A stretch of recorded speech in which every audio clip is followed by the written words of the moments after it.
From NBA Stardom to prison bars, Terrence Williams' shocking downfall. In a startling revelation that sent shockwaves through the NBA community, former professional basketball player Terrence Williams, once a promising talent with a lucrative career, has been sentenced to a staggering 10-year prison term by a federal judge. The court found Williams guilty of orchestrating a complex healthcare fraud, embezzling a colossal sum of $5 million from the NBA's health and welfare benefit plan between 2017 and 2021. Judge Valerie E. Caproni, presiding over the case, denounced Williams for squandering his substantial earnings from his basketball, which should have secured him a prosperous life. This audacious fraud involved the collaboration of medical professionals, including a dentist in California, and doctors in California and Washington State, who generated fictitious medical and dental expense claims to deceive the healthcare. The scheme also entailed enlisting others to process these fraudulent invoices, thereby implicating several individuals in the conspiracy. Williams, utilizing his charm and charisma, persuaded his recruits to participate in the deceitful operation, further demonstrating his manipulative tendencies. Williams's history as a former NBA first-round draft pick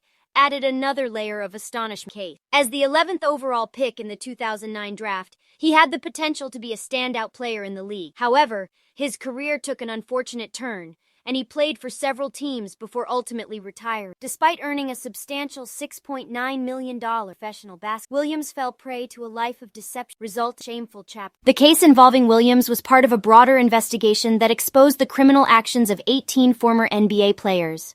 While some of these players faced charges, many were spared significant penalties, raising questions about the overall accountability within the NBA community. In a tearful plea, Williams attributed his criminal actions to a combination of stupidity and greed. He expressed remorse over the impact of his actions on his family and regret for missing out on precious time with his children. He also revealed that his descent into criminal behavior was partly driven by an opioid addiction, which he developed while attempting to cope with lingering injuries. Despite Williams' emotional play, Judge Caproni recognized his manipulative nature and declared that his motivation behind the fraud was purely driven by. She admonished using his outgoing personality to coerce others into joining the scheme instead of seeking legitimate means of earning a living. As the verdict was announced, the court mandated that Williams participate in a financial management program, highlighting the need for him to understand and address the reckless handle NBA earnings, which the judge squandered on frivolous. U.S. Attorney Damian Williams condemned Terrence act, describing former NBA landed Williams has been following Alex. With his sentencing now complete, the once promising basketball player faces the reality of a prolonged prison, leaving behind a legacy tainted by deceit.